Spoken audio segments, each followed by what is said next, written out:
গত ক্লাসের মধ্যে আমরা ফেস কিভাবে বানাই সেগুলো দেখাইছিলাম। আজকে থেকে আমরা টুলবারের ব্যবহার শুরু করব। প্রথমত আমি একটা নিউ পেজ ওপেন করতেছি। এখানে গেলাম, গত ক্লাসের সিস্টেম অনুযায়ী একটা সিএমওয়াই কে পেজ নিলাম।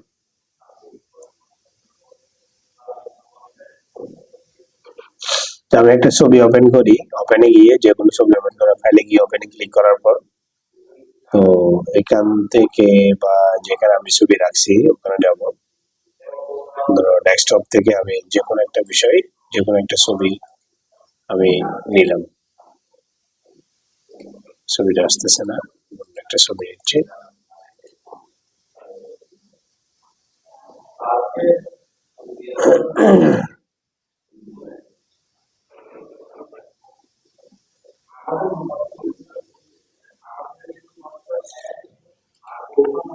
সর্বপ্রথম টুলবারের মধ্যে যেটা আছে এটাকে বলা হয় মুভ টুল। মুভ টুলের ব্যবহার একটু করে আসতেছি। অর্থাৎ যে কোনো ছবি টবি বা কোনো কিছুকে এক জায়গা থেকে অন্য জায়গায় নিয়ে যাওয়াকে কি বলা হয়, মুভ টুলের কাজ আর কি। সেটা একটু পরেই বুঝতে পারবো। তারপর আমরা সিলেকশন, এটাকে বলা হয় মূলত সিলেকশন টুল। সিলেকশন টুলের মধ্যে আবার কিছু ভিন্নতা আছে। প্রথম নাম্বার সিলেকশন টুলের, এই যে এখানে উপরে থেকে তো এতগুলো টুল আছে সেগুলো দেখা যাচ্ছে না। আমি একটা কথা বলি, কেন অনেকগুলো টুলের মধ্যে কিছু কিছু টুলের এদিকে কোনো দাগ নাই, আবার কিছু কিছু টুলের এখানে ছোট করে একটা দাগ আছে না, যেটাতে ছোট করে দাগ আছে সেখানে বুঝে নিতে হবে এটার ভিতরে আরো কিছু টুলস আছে। আচ্ছা গেল। এখন টুলস গুলো আমরা কিভাবে দেখবো?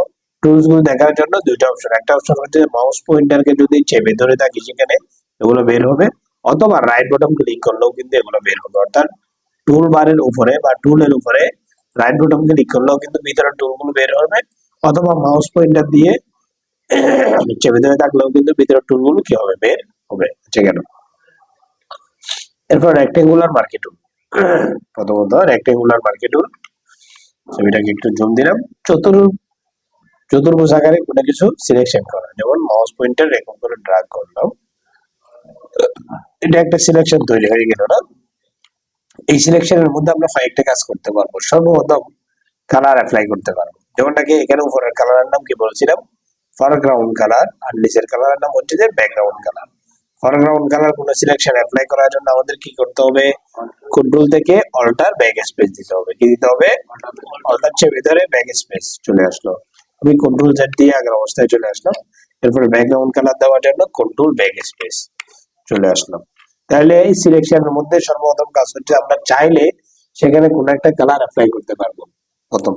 দ্বিতীয় নম্বর কাজ কি, আমরা চাইলে এটাকে কপি করে অন্য পেজে নিয়ে দিতে পারবো। যেমন আমরা মাইক্রোসফট অফিসে পড়ছিলাম এই কন্ট্রোল সি দিয়ে কপি, এখানেও কিন্তু সেম কন্ট্রোল সি দিয়ে কপি। এরপর আমি অন্য পেজে চলে আসলাম, কন্ট্রোল ভি দিলাম, কন্ট্রোল ভি দিলে পেস্ট হয়ে গেল এখানে। আচ্ছা গেল। এরপর তাইলে আমরা কপি পেস্টও করতে পারি না, আবার কার্ডও করতে পারবো। কার্ড কিভাবে? কন্ট্রোল এক্স দিলে কার্ড, এই যে কার্ড হয়ে গেল। যেখানে বসাবো সেখানে গিয়ে কন্ট্রোল ভি দিলাম, তাও পেস্ট হলো। এখন তুমি বলতে স্যার পেস্ট হয়ে যায় সেটা কোথায় দেখা যাচ্ছে না? হ্যাঁ, আমরা ওই যে বললাম মুভ টুলে ক্লিক করবো, এরপরে যদি আমরা এদিক সেদিক দিই তাহলে কিন্তু এখন দেখা যাচ্ছে আসলে। ঠিক আছে না? আচ্ছা, তো আমি কন্ট্রোল জেড দিয়ে আবার আগের অবস্থায় নিয়ে আসলাম। কন্ট্রোল জেড দিয়ে যদি কখনো মানে একবার আন্ডু হয়, আন্ডু মানে পূর্বের অবস্থায় ফিরে যাওয়া আর কি। ফটোশপের মধ্যে এর পিছনে আরো আসতে চাইলে তখন তোমাকে কিবোর্ড থেকে কন্ট্রোল অল্টার দুইটাকে একসাথে চেপে ধরে জেড দিতে হবে। কথা বুঝাতে পারছি? যতবার দিবা ততবার পিছনে আসবে। আচ্ছা, তাহলে আমরা প্রথমত সিলেকশন করার পর কি করলাম, কালার অ্যাপ্লাই করলাম। এরপর সেটাকে আমরা কপি করতে পারতেছি, এরপর আমরা সেটাকে কি করতে পারছি, কাট করতে পারতেছি। আচ্ছা গেল। এরপরে কালার অ্যাপ্লাই করতে পারতেছি না, অনেকগুলো গেল।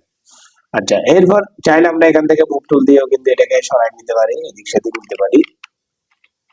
আচ্ছা, এরপর আসো এখন সিলেকশন। আমি যে তোমাদেরকে প্রথম ক্লাসে বলছিলাম এইগুলোকে বলা হয় অপশন বার। এগুলো কেন আসে? মূলত সিলেকশন টুলকে সহযোগিতা করার জন্য। ঠিক আছে, মানে যেগুলা ওই টুল বার আছে, টুল বারের টুলগুলোকে সহযোগিতা করার জন্য অপশন বার গুলো আসে। যেমন এখানে আমি চতুর্ভুজ আকারে সিলেকশন করছি। এখন আসো এটাকে বলা হয়, এটা হচ্ছে যে তোমার নিউ সিলেকশন। এটা হচ্ছে অ্যাড টু সিলেকশন, মানে এখানে অ্যাড করতে পারবো। ধরো আমি এদিক দিয়ে সিলেকশন অ্যাড করবো, মাউস পয়েন্টার অ্যাড করে দিলাম, তাহলে এদিক দিয়ে সিলেকশনটা অ্যাড হয়ে গেল। এরপরে এটা দিয়ে হচ্ছে সিলেকশন ডিলিট করা, এটা দিয়ে যদি আমি এতটুকু সিলেকশন করে করে দিয়ে ডিলিট হয়ে গেল। এরপর এটা হচ্ছে সাবট্রাক্ট, সাবট্রাক্ট মানে হচ্ছে যতটুকু তো ধরবো অতটুকু ছাড়া বাকিগুলো চলে যাবে। কথা বুঝাতে পারছি? আচ্ছা, যাই হোক। এরপর ফেদার, ফেদার কি? ফেদার হচ্ছে ধরো এখানে যদি তুমি 30% করে ওকে দাও, তখন কিন্তু দেখা যাবে যে এখান থেকে আমি ছবিটা যখন কপি করে নেব, ছবিটা এটা তো হয় নাই আসলে। রাইট ক্লিক করার পর আমি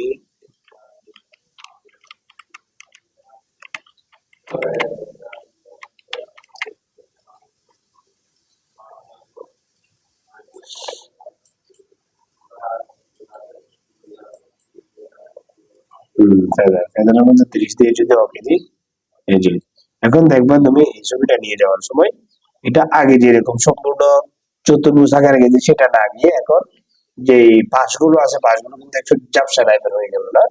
তো এটা হচ্ছে ফেদার। ফেদার আরো অনেকগুলো কাজ আছে, এটা আমি সংক্ষেপে বললাম। এই সামনে বিস্তারিত আরো বলা হবে, শুধু ফেদার নিয়ে কিছু ক্লাস দেবো। আচ্ছা, তাইলে আমরা মোটামুটি বুঝতে পারছি রেক্টেঙ্গুলার মার্কেট হল চতুর্ভুজ আকারে কোনো কিছু কি করা, সিলেকশন করা।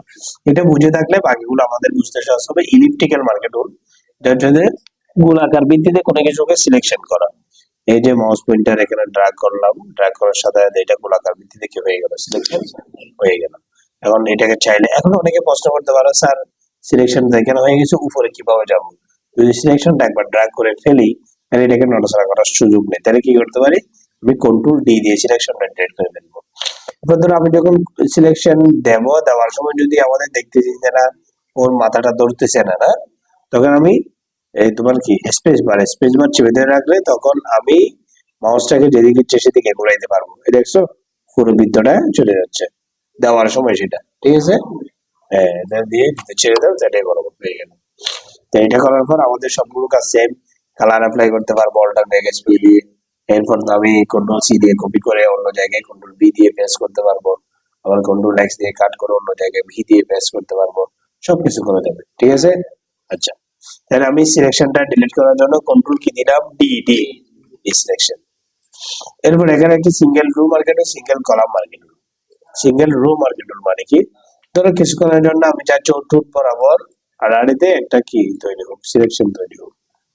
তো আমরা কিন্তু কি করবো, এখানে এসে এই সিঙ্গেল রো মার্কেট ক্লিক করে জাস্ট এখানে একটা ক্লিক করলো, হয়ে গেল। হয়ে যাওয়ার পর এখন কাজ কি, ধর আমরা যদি চাই সেই বরাবর একটা দাগ দেওয়ার জন্য, তো অল্টার ব্যাক স্পেস দিয়ে দিলাম, এরপর কন্ট্রোল ডি দিলাম, এর একটা দাগ হয়ে গেল, কালারটা অ্যাপ্লাই হয়ে গেল আর কি। আমি কন্ট্রোল জেড, এরপর কন্ট্রোল ডি। আরেকটা হচ্ছে যে এর পরবর্তী অপশন হচ্ছে যে সিঙ্গেল কলাম মার্কেট। কলামের মধ্যে জাস্ট ধরো দাগ বরাবর শুধু দাগ দিতে চাচ্ছি, সেম কন্ট্রোল ব্যাক স্পেস বা অল্টার ব্যাক স্পেস দিয়ে একটা দাগ দিলে কন্ট্রোল ডি দিতেও চলে যাবে। কথা বুঝতে পারছি? কাজের ক্ষেত্রে লাগে অনেক সময়। তাহলে আমরা মোটামুটি সিলেকশন টুল সম্পর্কে অবগত হলাম না? এরপর হচ্ছে ল্যাসো টুল। পরবর্তী ল্যাসো টুল, ল্যাসো টুলের কাজ কি, কোনো কিছুকে নিজের মতো করে সিলেকশন করা। আগে দেখেছিল চতুর্ভুজ গোলাকার এরকম, তাহলে এখন ইচ্ছা করতে আমার শুধু ওর মাথাটাকে আমরা সিলেকশন করবো, তাইলে আমরা এখানে গিয়ে এই যে এতটুকু সিলেকশন করার মতো এরকম করে করে। তবে ল্যাসো টুলের একটা কাজ হচ্ছে যে যেখান থেকে শুরু করব ওখানে কি করতে হবে, মানে শেষ করতে হবে। যদি অর্ধেকের মধ্যে ধরো এখান থেকে আমি অর্ধেকে ছেড়ে দিয়েছিলেন, ওনা উল্টে লেগে গেল, তাহলে কি হলো বিষয়টা? তো সেই জন্য আমরা যদি চাই শুরু করতে হলে ওকে একদম যেখান থেকে শুরু করছি সেখানে ইয়ে করে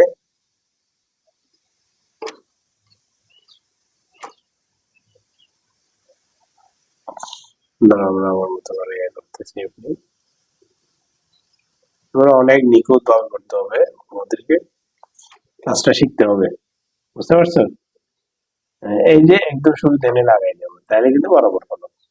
এটা করার পর আমরা কিন্তু এটাকে কপি করতে পারবো। কপি করার প্রথম সিস্টেমটা আমরা জানলাম কন্ট্রোল সি কন্ট্রোল বি না, আরেকটা কপি করার পদ্ধতি আছে এখানে, সেটা হচ্ছে কন্ট্রোল অল্টার চেপে ধরে কি, অল্টার চেপে ধরে মাউস পয়েন্টে যদি এরকম ড্র্যাগ করা হয়, এই যে আরেকটা হয়ে গেল, এই যে দেখছো? কথা বুঝাতে পারছি? তাহলে কন্ট্রোল অল্টার চেপে ধরে যতবার আমি কি করব, মাউস পয়েন্টার দিয়ে টান দেব, এটা কিন্তু এতবার কপি হয়ে যাবে।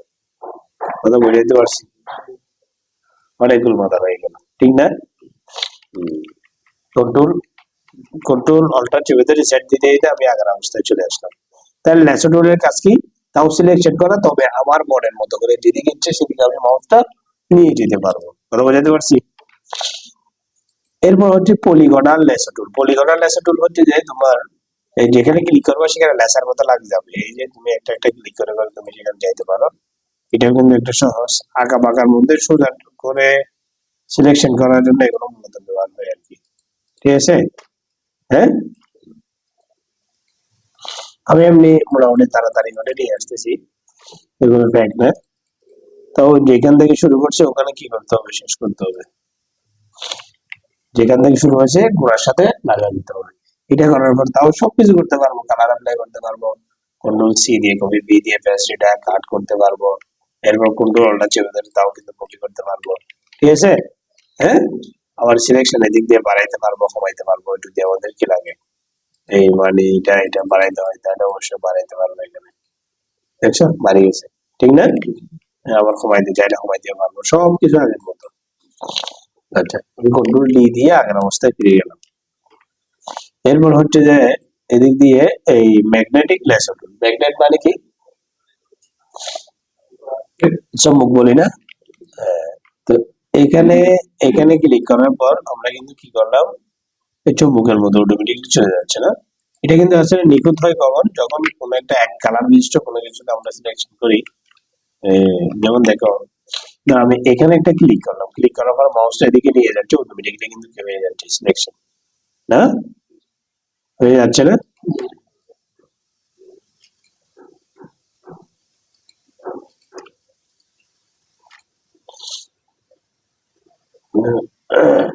এরকম বেশি কালার হয়ে গেলে সেগুলো একটু প্রবলেম হয়।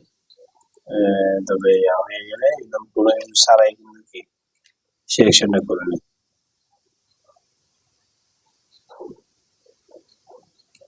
মাউস পয়েন্টার চেপে ধরতে হয় না, শুধু নিয়ে গেলেই হবে। তবে এগুলো সব সাইডে বেস্ট যে কি করা, যদি এক কালার মিক্সড হয় তখন কিন্তু কি করে দেওয়া, মানে ধরো সাদা আর কালোর মধ্যে এই ধরনের একটা ছবি আমি ইয়ে করে দেখাচ্ছি। ধরো কিছুক্ষণের জন্য এই ছেড়ে রেসিপিটা বা ছবিটা ওপেন করলাম, ধরো এখানে একটা ক্লিক করছি না, আমি এদিকে নিয়ে যাচ্ছি, অটোমেটিকলি দেখছো কিচ্ছু করতেছি না, খুব দ্রুত এগুলো হয়ে যাচ্ছে, সিলেকশনটা হয়ে যাচ্ছে। ঠিক আছে? একদম নিখুঁত ভাবে হচ্ছে না সিলেকশনটা।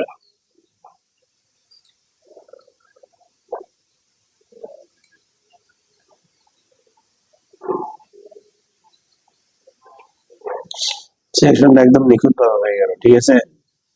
হ্যাঁ,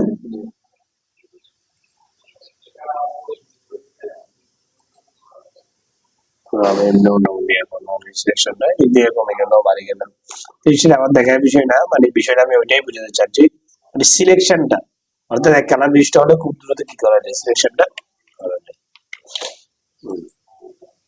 তাও কিন্তু কাছে গিয়ে সিলেকশন করার পর কপি করা, কাট করা, মুভ করা, যেগুলো আগে করছিলাম সবগুলোই কিন্তু আগের মতো করা যাবে। ঠিক আছে? আজকে এতটুকুই থাকে। হ্যাঁ।